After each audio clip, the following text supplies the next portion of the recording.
바르네.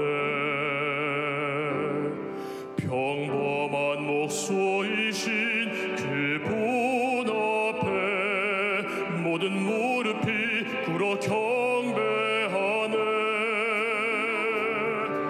모든 문제들 하나하나 죽음까지도 힘을 잃고 생명의 근원 되신 예수 이름 앞에 모든 권세들 굴복하네.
은혜의 찬양 감사드립니다. 이제 성경 말씀을 봉독하겠습니다. 오늘 우리에게 주신 하나님의 말씀은 이사야 6장 1절에서 13절까지의 말씀입니다. 제가 가지고 있는 성경은 구약 성경 974페이지입니다. 주신 말씀 중에서 이사야 6장 1절에서 5절까지의 말씀을 교독하시고 8절과 13절의 말씀을 합독하시겠습니다. 제가 먼저 읽겠습니다. 하나님의 말씀입니다. 우시야 왕이 죽던 해에 내가 본즉 주께서 높이 들린 보좌에 앉으셨는데 그의 옷자락은 성전에 가득하였고 스랍들이 모시고 섰는데 각기 6 날개가 있어 그 둘로는 자기의 얼굴을 가리었고 그 둘로는 자기의 발을 가리었고 그 둘로는 날며 서로 불러 이르되 거룩하다 거룩하다 거룩하다 만군의 여호와여 그의 영광이 온 땅에 충만하도다 하더라. 이같이 화답하는 자의 소리로 말미암아 문지방의 터가 요동하며 성전의 연기가 충만한지라. 그때에 내가 말하되 화로다 나여 망하게 되었도다. 나는 입술이 부정한 사람이요 나는 입술이 부정한 백성 중에 거주하면서 만군의 여호와이신 왕을 배웠음이로다 하였더라. 8절과 13절 함께 읽겠습니다. 내가 또 주의 목소리를 들으니 주께서 이르시되 내가 누구를 보내며 누가 우리를 위하여 갈고 하시니 그때에 내가 이르되 내가 여기 있나이다 나를 보내소서 하였더니 13절 같이 읽겠습니다. 그 중에 10분의 1이 아직 남아 이것도 황폐하게 될 것이나 밤나무와 상수리 나무가 배임을 당하여도 그 구루터기는 남아 있는 것 같이 거룩한 씨가 이 땅에 그루터기니라 하시더라. 아멘. 오늘 예배를 통하여 여러분 각자 있는 삶의 모든 무거운 짐들이 벗겨지기를 바랍니다. 그리고 말씀을 통하여 능력을 체험하고 특별히 하나님 오늘 필요하시면 치유도 경험되기를 원합니다. 그 뒤에 보면 오늘 이 이사야 6장의 말씀은 너무나 이 고귀한 말씀이고 여기 사상과 또 이사야의 수려한 문장이 있지만 그걸 뛰어넘는 영광스러운 계시가 있습니다. 그래서 이 계시를 통하여 이사야를 찢어주실 때에 이사야가 치유받았습니다. 그래서 오늘 말씀으로 여러분들 마음 하나하나를 상처나고 트라우마된 것을 치유해 주시길 바랍니다. 오늘 본문의 제목은 누가 우리를 위하여 갈고, 오늘 세 번째 이사야서 강해인데 이 말씀이 오늘 이 시대에 지금 현재 우리에게 꼭 필요한 말씀으로 선포되기를 원합니다.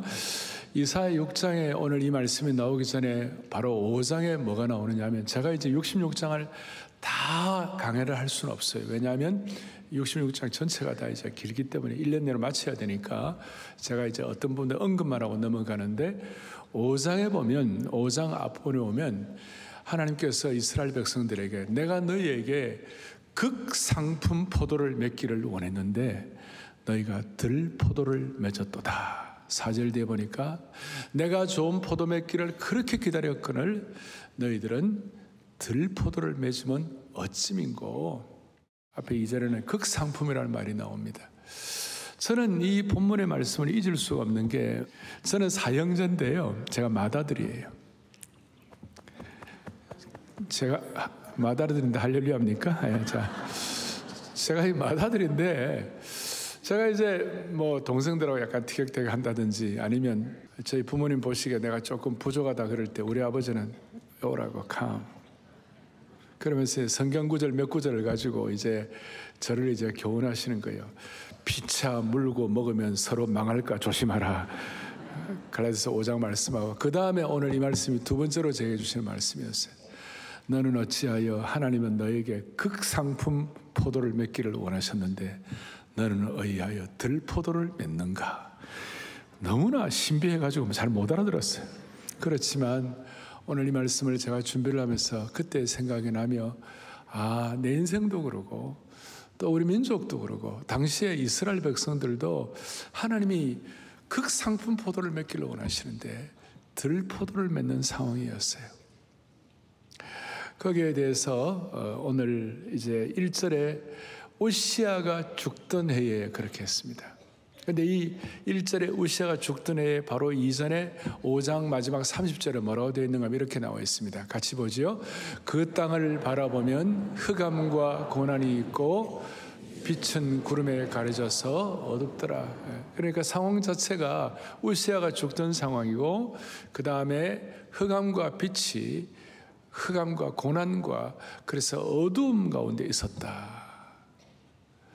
그러니 마치 극상품 포도를 맺어야만 하는데 들 포도를 맺는 그런 상황이었어요. 조금 더 설명을 드리면, 우시아가 죽던 해라는 것은, 우시아는 52년 동안 우시아가 이렇게 이스라엘을 통치를 했습니다. 그리고 통치하는 가운데 이 이사 6장의 이 상황이 역대하 26장하고 그대로 연결되어 있는데, 역대하 26장 15절에 보니까 하나님께서 뭐라고 말씀하시느냐, 우시아에게 기이한 도우심을 얻어 강성하여졌다. 우시아 50년 통치 기간 가운데 굉장했습니다. 이루식으로 말하면 아주 경제 군사 강국이 되었고 디지털 강국이 되었고 방산 초일류 국가가 되었습니다. 그렇게 되었는데 너무 잘 되니까 나중에 그 16절에 보니까 무슨 말이 나오느냐면 우시아가 강성하였음에 그의 마음이 교만하여 악을 행했다. 무슨 악을 했냐면 우시아가 잘했어요. 잘하다 막판에 야 제사장이 드리는 그 제사를 나는 좀 할 수 없나. 그렇게 해가지고 성전에 들어가서 제사를 드리다가 하나님이 치셔서 이마에 나병이 나가지고 쫓겨나가지고 유폐되다가 그래 죽었어요. 그러니 그 다음에 요담 왕이 이제 요담 왕이 나라를 받았는데 이제 이런 상황들이 그렇게 만만한 상황이 아닌 거예요. 마치 오늘 우리 국제 정세나 대한민국의 정세하고 좀 비슷한 그런 성향이 많이 있어요. 이제 그런 상황에서 오늘 본문에서 한 서너 가지 동사가 나오는데 하나님 앞에서 우리가 이 말씀이 우리에게 어떤 식으로 접목될 것인가를 생각하며 이 말씀을 통한 치유를 여러분들이 경험하시기를 바라는 것이에요. 첫 번째 동사가 뭐냐면 내가 본즉 1절에 보니까 우시아가 죽던 해에 뭐라고 되어 있습니까? 내가 본즉 뭘 보았는가? 2절, 3절, 4절에 스랍들을 모시고 섰는데 각각 6날개가 있어 둘로는 자기 얼굴을 가리고 너무나 하나님의 영광이 찬란하기 때문에 그 얼굴을 가리울 수밖에 없었어요. 그 둘로는 자기 발을 가리었고 6날개를 가지고 그 둘로는 날았어요. 그 다음에 3절에 보니까 뭐라고 했냐? 서로 불러 이르되 거룩 거룩 거룩하다 만군의 여호와여. 그 영광이 온 땅에 충만하다. 우리 찬송한 대로 거룩 거룩하다 만군의 여호와. 그 영광이 온 땅에 충만하시도다. 할렐루야. 그렇게 하니까 이런 찬양하니까 4절에 무슨 일이 벌어졌는가? 이와 같이 화답하는 자의 소리로 말 이런 찬송을 할 때에 문지방의 터가 요동하며 성전의 연기가 충만하여졌다. 구약에 보면 성막이나 성전에 하나님의 찬란한 영광이 빽빽하게 임할 때에 소위 하나님의 쉐키나의 영광과 하나님의 임재의 연기가 충만해진다 이 말이에요. 충만한 하나님의 영광이 빽빽하게 임했어요. 빽빽하게 임했어요. 그러니까 그 이후에 오늘 이제 누가 나를 위하여 갈고 내가 여기 있나이다 나를 보내소서. 이사야의 그 주님이 부르신 사명에 대해서 그 소명으로 반응하는 내용들이 쭉 나와 있습니다. 그래서 먼저 내가 본적이라는 이 동사를 통해 우리가 깨닫는 것은 뭐냐면 그 누구도 예외 없이 하나님의 찬란한 영광을 보아야 사명을 가질 수가 있는 것이에요. 이걸 여러분들 믿으셔야 되시는 것이에요. 제가 이 이사야서를 해석할 때에 제 개인의 실력과 능력으로 해석하는 것이 아니라 반드시 신약의 창과 교부들의 창으로 해석을 해야 한다고 그랬어요. 오늘 이사야 6장에 있는 이 말씀을 사람들이 이 말씀을 찬란한 하나님의 영광을 체험해야 내게 주신 사명을 확인하고 주님 앞에 쓰임받을 수 있다 이렇게 나오는데 이걸 사람들이 믿질 않아요. 그래서 예수님께서 요한복음 12장에 보면 뭐라고 나와 있느냐? 요한복음 12장에 그들이 능히 믿지 못한 것은 이 때문이니 곧 그 이사야의 내용을 가지고 믿음 없는 것을 말씀하시고 41절에 뭐라고 말씀하는가? 바로 이어서 뭐라고 하면 시작. 이사야가 이렇게 말한 것은 주의 영광을 보고 주를 가리켜 말한 것이라. 아멘. 찬란한 하나님의 영광을 바라보아야 하나님이 주신 음성을 듣고 사명을 깨달을 수가 있는 것입니다. 그런 차원에서 오늘 이 안아주심의 본당에서 드리는 오늘 이 주일 예배가 찬란한 하나님의 영광을 목도하는 시간이 되기를 바라는 것이에요. 그러면 왜 어떤 사람들은 찬란한 영광을 목도하고 어떤 사람은 목도하지 못할 것인가? 그 이유가 무엇일까? 요한복음 12장 43절 같이 보겠습니다. 그들은 사람의 영광을 하나님의 영광보다 더 사랑하였더라. 아멘. 사람의 영광을 하나님의 영광보다 더 사모하면 찬란한 하나님의 쉐키나 영광을 체험하지 못하고 하나님이 주신 사명을 내 것으로 확증하지 못하게 되는 것이. 오늘 여러분 사람의 영광을 하나님보다 앞선다는 건 어떤 뜻이에요? 소위 뭐 사람이 먼저다, 뭐 인본주의가 먼저다 이런 소리 많이 하고 그러는데 여러분 그렇게 계속 하는 동안은 찬란한 하나님의 영광을 볼 수가 없는 것이, 소위 자기 중심, 자기 프라이드, 자아 실현이 아니라 하나님 앞에서 내 자아를 죽이고, 자아를 죽인다는 것은 뭐냐면 자기 욕심이 커질 때 하나님의 영광을 바라보지 못하고, 또 반대로 또 자기 연민에 빠질 때도 하나님의 영광을 바라볼 수가 없는 것입니다. 그런데 오늘 우리 순전한 마음으로 주님, 오늘 이 시간 말씀을 통하여 하나님의 영광을 목도하게 하여 주십시오. 그 하나님의 영광을 목도할 때 무슨 일이 벌어지는가? 로마서 6장에 바울이 깨달은 진리가 뭐냐면, 로마서 6장에 보니까 아버지 하나님의 영광으로 말미암아 그리스도를 죽은 자 가운데서 살려주셨다 그랬어요.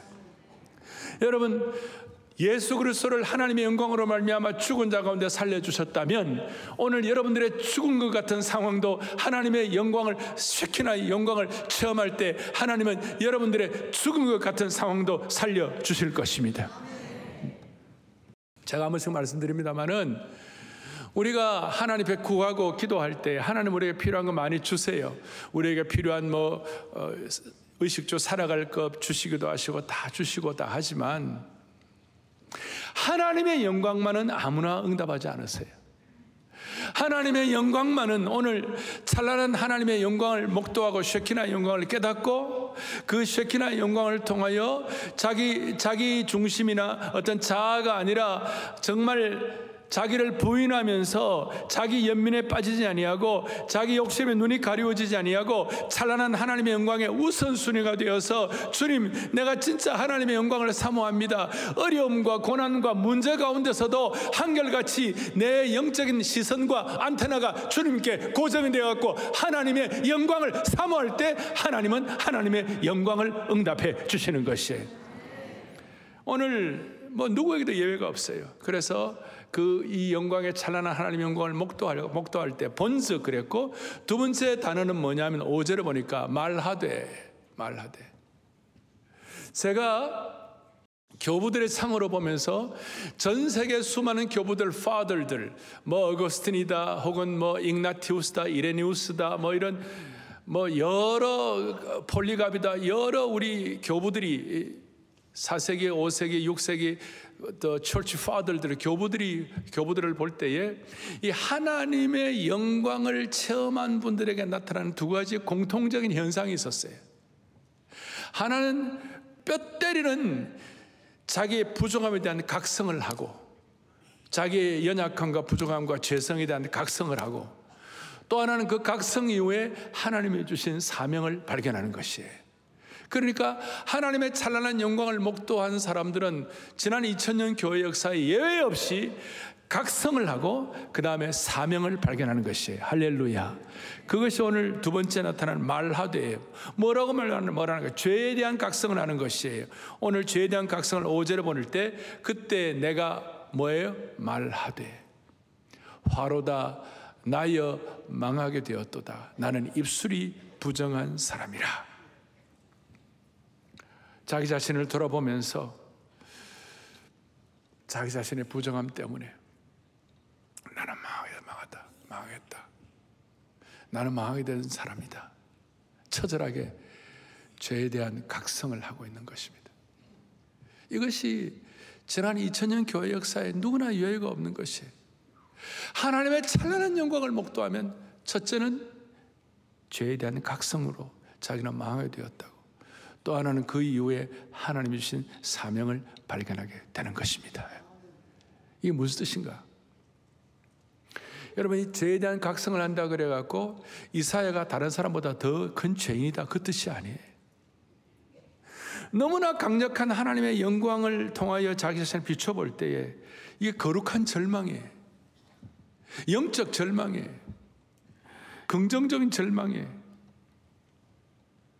하나님 앞에서 찬란한 하나님의 영광을 비춰보니까 자기가 얼마나 죄성이 많은지. 예를 들어서 이런 것입니다. 빨래가 깨끗한데 빨래가 놓여 있는데 흰눈이 내리는 거예요. 흰눈이 내리면 그 자기가 깨끗하고 한 빨래가 흰눈에 비교해보면 이거는 칙칙하고 더럽게 짝이 없는 것이에요. 우리가 찬란한 하나님의 영광을 목도하고 그 빛 앞에 나를 비춰볼 때 나는 정말 죄인 중에 괴수요, 바울이 고백한 것입니다. 그래서 이 하나님의 영광을 목도할 때 나타나는 공통적인 현상이에요. 누가복음 5장에 보면 예수님께서 베드로를 처음 만나 주셨어요. 베드로를 만나 주시고 난 다음 베드로가 깊은 데 가서 그물을 내리라 그럴 때 낮에는 깊은 데 가면 고기가 없는데 가봐야 소용이 있겠나 그랬겠지만 마음에 그 예수님의 영광에 압도가 돼가지고 가갖고 깊은 데 그물을 찢어질 정도로 고기가 많이 잡혔어요. 깜짝 놀라가지고 그 예수님의 영광 위엄 앞에 베드로가 깨닫고 난 다음 누가복음 5장에 뭐라고 얘기하냐, 아주 그냥 강력하게 얘기하는 거예요. 뭐라고 얘기하느냐, 주여 나를 떠나서 나는 뭐예요? 죄인으로서이다. 이거는 긍정적 절망이에요. 이거는 거룩한 절망이에요. 그러니까 주님께서 아니야, 너는 앞으로 사람 낚는 어부가 되게 하리라. I will make you fishers of men. 내가 너로 하여금 사람을 낚는 어부가 되리라. 찬란한 하나님의 영광 앞에서 모두가 다 공통적인 현상이에요. 그 모세도 떨기나무 앞에서 하나님의 그 40년 동안 벌벌 떨면서 그냥 그 고난을 겪고 난 다음에 하나님의 찬란한 영광을 목도하고 난 다음에 하나님이 그에게 사명을 주시잖아요. 그 여유가 없어요. 이것은 이사야가 남보다 더 죄를 많이 짓고 더 부족하다, 그게 아니에요. 이사야가 찬란한 하나님의 영광 앞에서 나는 망하게 된 존재다, 그 찬란한 빛 앞에 나는 죄인일 수밖에 없다, 긍정적이고도 거룩한 절망을 하고 그 아우라 앞에 꼼짝도 못하는 것이 자신이 얼마나 무가치한 존재인지를 깨닫고 그걸 통하여 거룩한 두려움으로, 거룩한 절망감 때문에 탄식할 때 이거는 굉장히 긍정적이 되는 거예요. 그래갖고 내가 어떻게 좀 제대로 해볼 수 없을 것인가, 그야말로 현타, 진실의 순간을 맞이하게 되는 것이. 스페인의 투어에 가보면 그 moment of truth라고, 진실의 순간이라고 있어요. 마지막 창을 가지고 내려찍기 직전이 그 순간이 진실의 순간인데, 자기의 부족함을 깨닫고 그 진실의 순간을, 현타를 맞이하게 되는 것이 거룩하신 하나님 앞에서. 제가 지금도 기억하는 것이 2007년도에, 지금부터 한 18년 전이네요, 노스캐롤라이나에 있는 그 블랙 마운틴이라고 있는데 거기에 빌리그람 목사님께서 마지막 거기서 이제 노년을 보내고 계셨는데, 그때 좀 오라고 그래서 제가 가서 빌리그람 목사님하고 시간을 좀 보내고 기도를 하고 그랬어요. 아마 1시간 반 이상 그렇게 했을 거예요. 근데 그 1시간 반 동안 세계적인 리더요, 그 다음에 하나님 쓰시는 종인데 그 아우라가 있는 거예요. 노년이고 몸이 좀 아프셔도 휠체어를 타고 계셔도 아우라가 있는 거예요. 내가 그 앞에서 나는 어떻게 살아야 하나? 여러분들은 반응도 없는데요, 나는 반응을 했어요. 나는 어떻게 살아야 하나? 나는 어떻게 살아야 하나? 인간도 하물며 그럴진데 찬란한 하나님 앞에서 우리가 하나님의 영광을 목도할 때 오늘 여기 있는 것처럼 말하되 나는 죄인으로소이다, 이렇게 할 때에 하나님이 베드로에게 사명 주신 것처럼 그렇게 사명을 주실 줄로 믿는 것입니다. 언제인가 6절 다시 한번 뭐라고 나오니, 이렇게 6절에 이렇게 나와 있어요. 그때에 여러분, 하나님의 이 영광은 신앙의 북극성과 같은 것이, 하나님 영광의 눈이 열리게 될 때에, 하나님 영광의 눈이 열리게 될 때, 그리고 내 자아를 부인하고 이 어떤 거룩한 절망을 하고, 이것이 삶의 나침반이 되는 것입니다. 그래서 저는 저희 부친은 늘 극상품 포도에서 말씀을 하시고, 자주 말씀하시고, 그 다음에 저희 집의 가훈은 넘버원이 뭐였냐면, 네가 무슨 일을 하든지 이것이 하나님께 영광이 되는가, 그 어떤 경우에도 하나님께 영광이 되는, 이걸 무슨 일 체크하고 점검할 때 이걸 제일 우선순위에 두라는 것이. 여러분들은 저의 영적 가족인 줄로 믿습니다. 저희 부친이 저에게 그렇게 얘기한 대로 나도 똑같이 여러분들과 함께 이 은혜를 나누고자 하는 것입니다.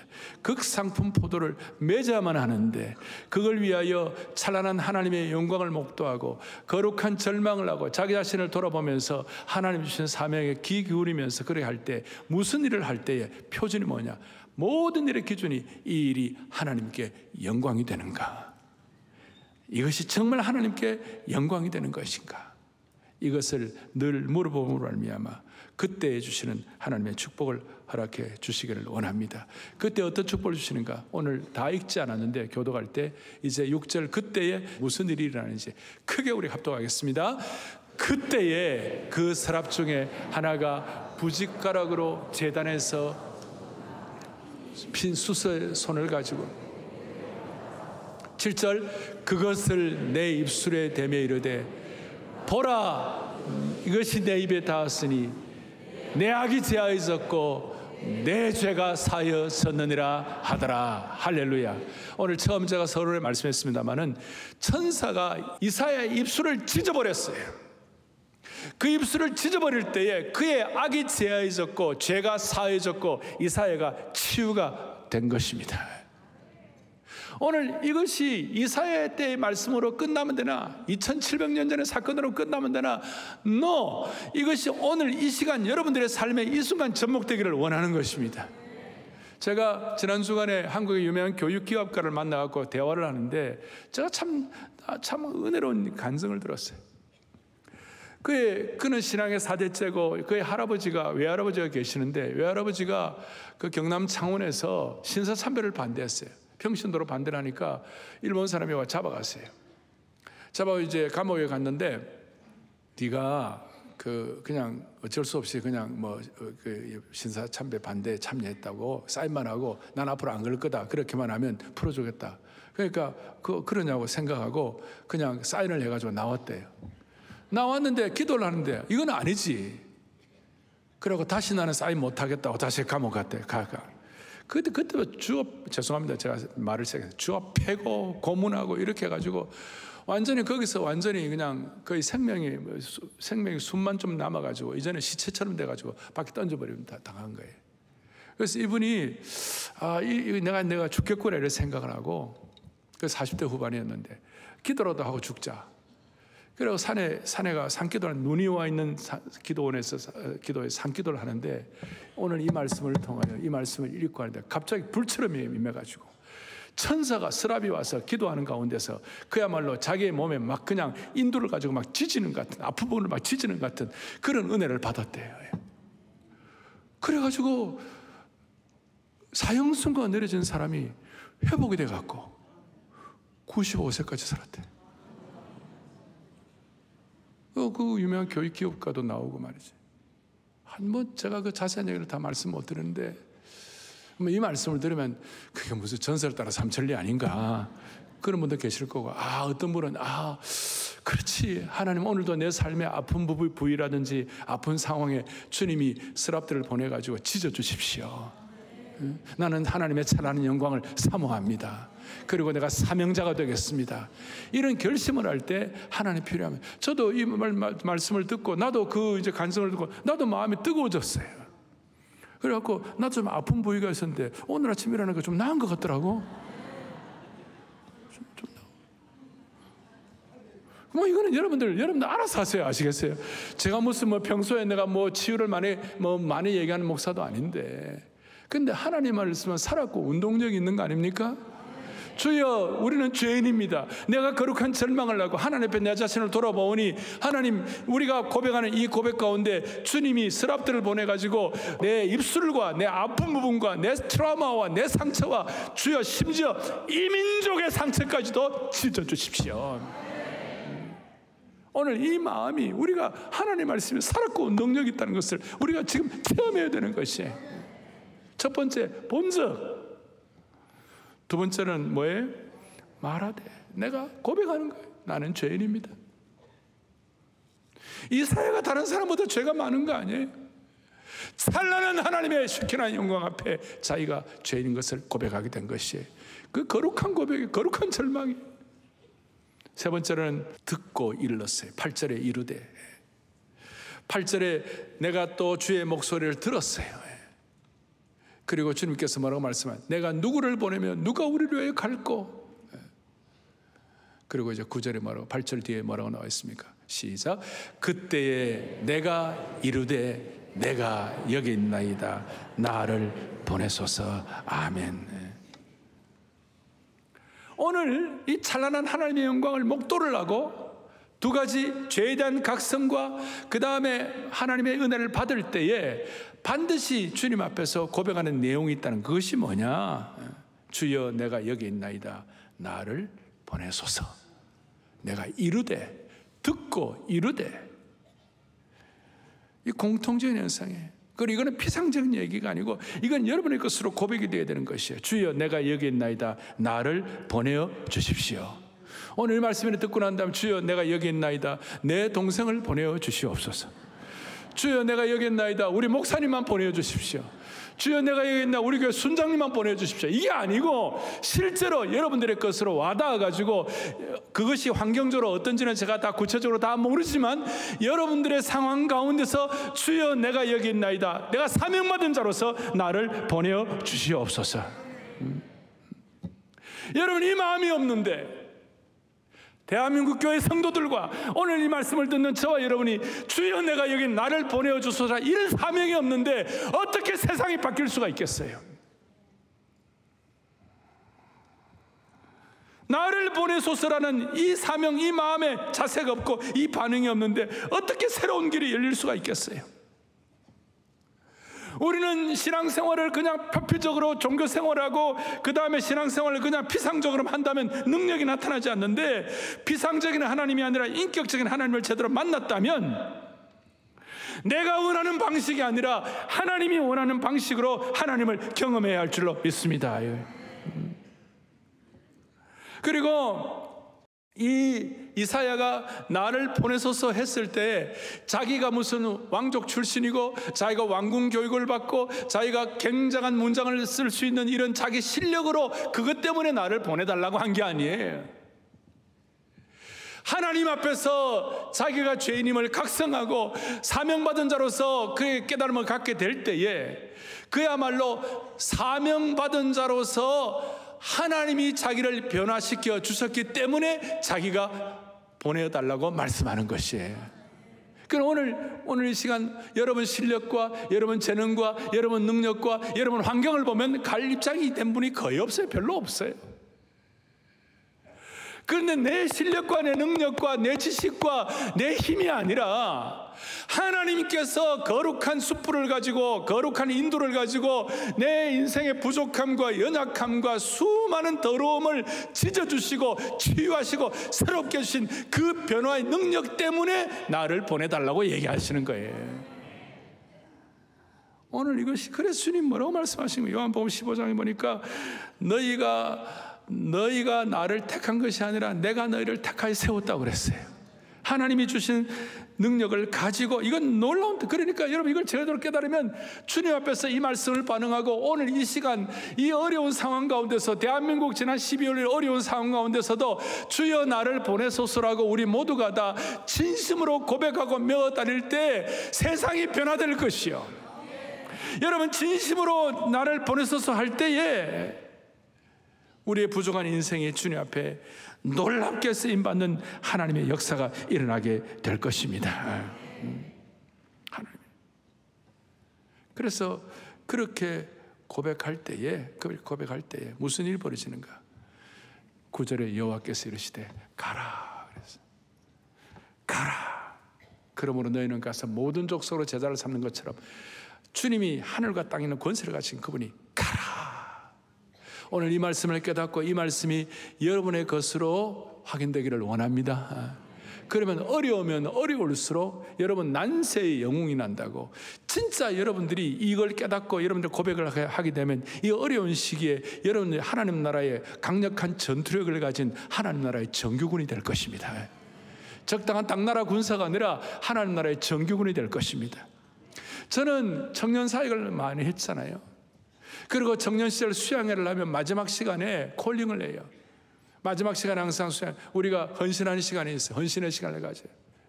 그런데 이런 사명과 은혜를 깨달으면 무슨 일이 벌어지는가 하면 놀라운 일이 벌어지는데 적당한 곳에 가는 것, 적당한 좀 평안한 곳에 가는 것 이런 것보다도 오히려 오지, 험지, 어려운 것 그쪽에 그 콜링을 할 때 오히려 그런 곳에 더 많이 가서 더 많이 주의 선교사면 선교사 더 많이 가겠다고 그렇게 고백하는 사람들이 많아요. 이 차원을 여러분들이 어느 정도 이해할 수 있을지는 모르겠는데, 하나님이 가라고 하실 때는 오히려 어려운 일일수록 더 가게 되는 역사가 일어나는 줄 믿으셔야 되는 것이에요. 이건 어마어마한 특권이에요. 산꼭대기든 바다 밑이든 적당한 곳이 아니라 주께서 원하시는 곳에 어딘지 나를 보내어 주시옵소서. 그 사무엘은 그 어릴 때 어린 사무엘이 사무엘상 3장에 보니까 사무엘 이를 때 말씀하시옵소서. 주의 종이 듣겠나이다. 어딘지 가겠다. 어딘지 가겠다. 이런 사람들이 무엇이 되는가? 오늘 요절 중 하나인데 13절에 뭐라고 나와 있습니까? 거룩한 씨가 이 땅에 그루터기니라. 거룩한 씨가 되는 것이. 11절부터 13절까지 보면요, 황폐하다는 말이 4번이나 나와요.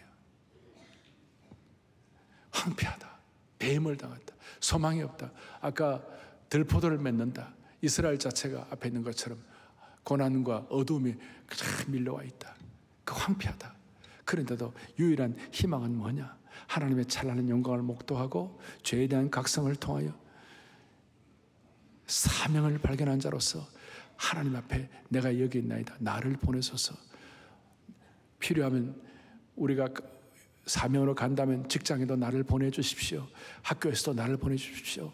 어디든지 내가 사명자로서, 가정주부로서 내가 주부 정도가 아니라 사명자 가정주부, 사명자 직장인, 사명자 공부하는 학생들, 사명자 비즈니스맨, 사명자로서 이 역할을 감당할 때에 거룩한 그루터기의 사명을 완수하는 것이에요.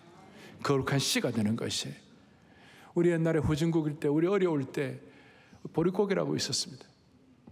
보릿고개를 넘길 때 이제 아무것도 없어요. 그냥 남아있는 먹을 게 없어요. 그런데 아무리 어려워도, 춘궁기가 있다 하더라도, 농부들이 아무리 배가 고파도 이듬해 농사를 위하여 종자를 꼭 남겨두었어요. 왜냐하면 그 내일의 희망적인 추수를 기대할 때 그 지키고 보존하는 이 씨앗이 있어야, 남아있는 씨앗, 보존한 씨앗이 있어야 내일의 미래를 기대할 수가 있기 때문에 그 아무리 춘궁기 보릿고개라도 그 씨앗은 남겨두었어요. 황폐할 수 있습니다. 어려울 수 있습니다. 힘들 수 있습니다. 그런데 하나님께서는 하나님의 백성들을, 하나님의 교회의 신실한 주의 종들을 여러분 거룩한 그루터기로 남겨두신 줄로 믿습니다. 아시겠죠? 그러면 여러분들이 거룩한 그루터기 씨라고 얘기할 때 이건 남들이 하는 거다, 나하고는 상관없는 것이다, 이렇게 생각하시면 안 되는 거예요. 여러분들과 저는 완벽하지는 않더라도 하나님이 주시는 이 사명을 위하여 모두가 다 거룩한 그루터기에 주님이 주시는 사명과 비전이 있는 줄로 믿습니다. 이거예요. 그리고 이런 거룩한 그루터기는 아까 말한 황폐한 가운데, 어려움을 겪는 가운데, 고난을 겪는 가운데, 우시아가 죽던 해에 힘든 상황 가운데서도 그 황폐함을 극복하고 고난을 극복하고 어려움을 극복하고 거룩한 그루터기의 사명을 감당하라 이거예요. 그래서 신약의 창으로 또 해석을 하면 오늘 이사의 모든 상황은 이것이 야고보서 1장 3절 4절에 보니까 무슨 영어냐면, 이는 너희 믿음의 시련이 인내를 만들어내는 줄 너희가 알미라. 인내를 온전히 이루라. 너희로 온전하고 구비하여 조금 더 부족함이 없게 하려 하시기 위하여. 자, 오늘 우리가 하나님 앞에서 사명을 발견하고 할 때 이것이 수월한 환경은 아니에요. 어려운 환경이에요. 그리고 그 어려운 환경, 시련이 많이 있어요. 그런데 그걸 다 극복하면서 하나님이 원하시는 온전하고 구비한 예수님의 제자로서의 사명을 감당하게 하는 것입니다.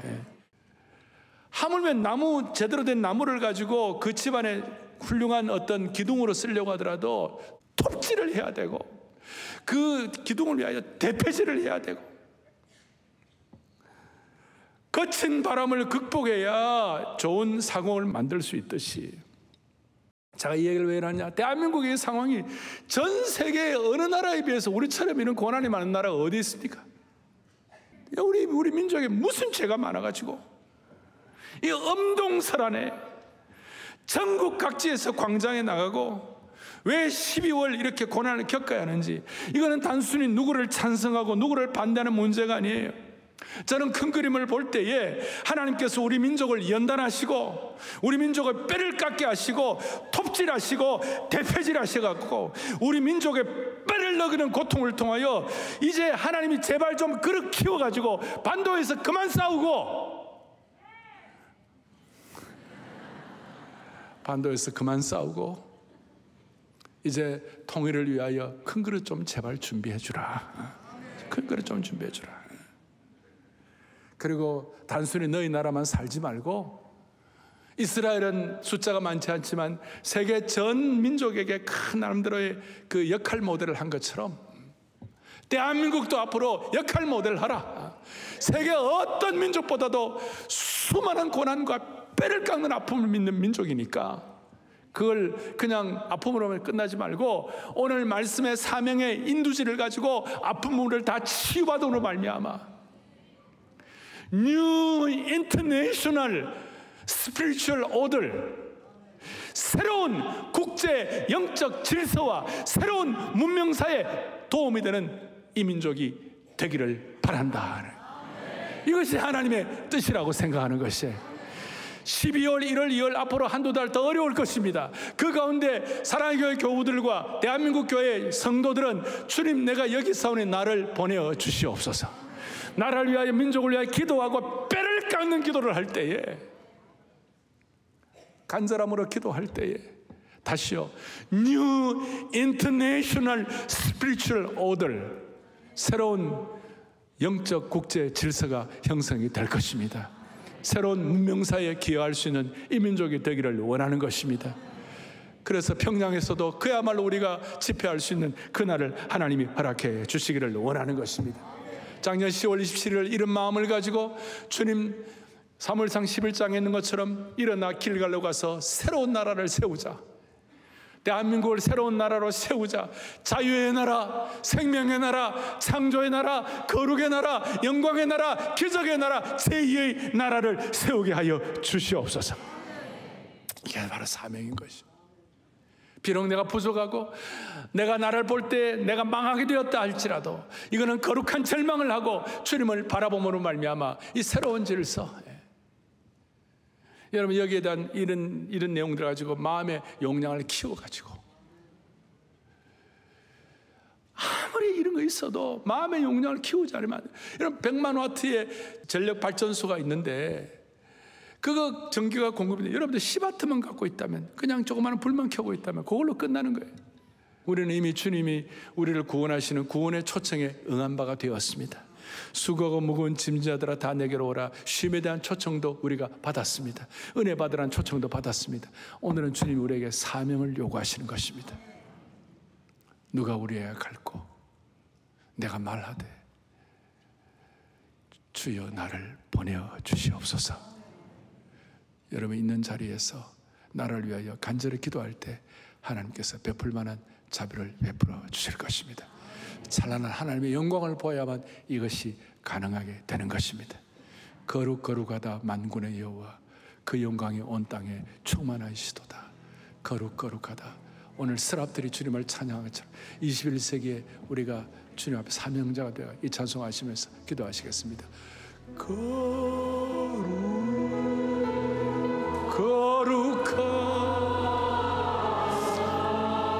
오늘 고백한 대로 만군의 여호와, 그 영광이 온 땅에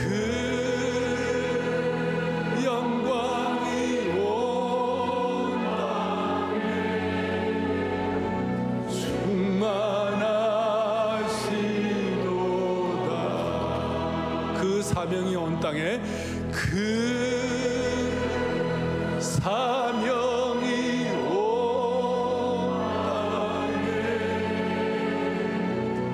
충만하시도다.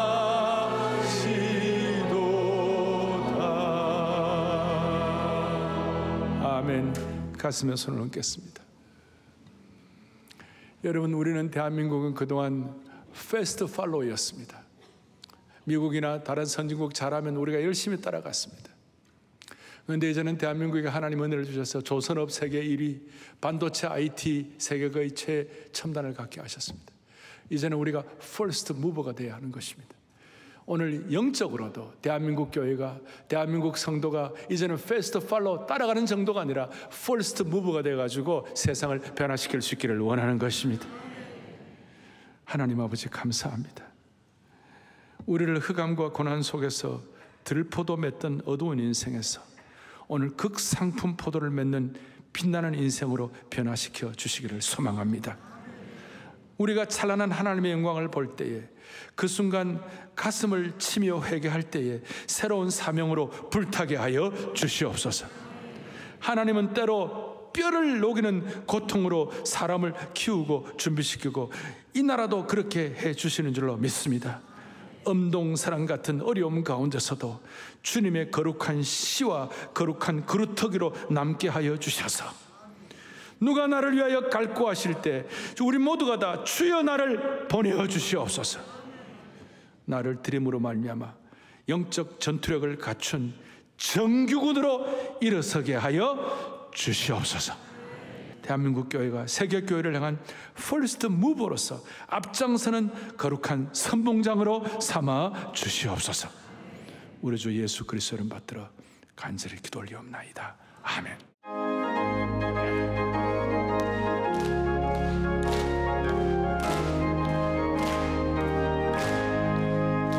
이건 곡식건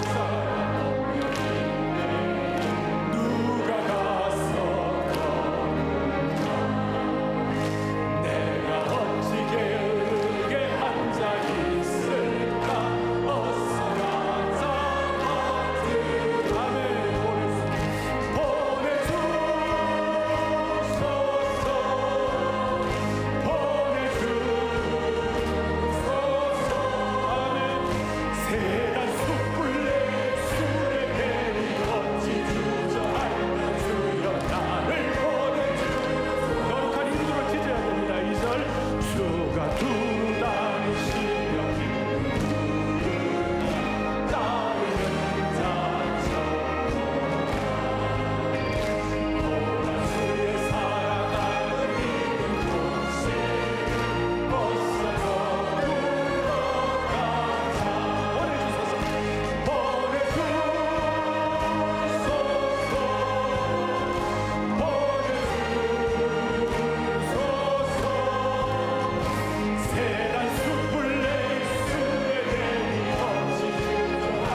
어떻게 힘들어도 황폐한 상황이라 할지라도 이 사명을 가지고 선포할 때 하나님은 우리를 그런 환경으로 바꾸어 주실 것이에요.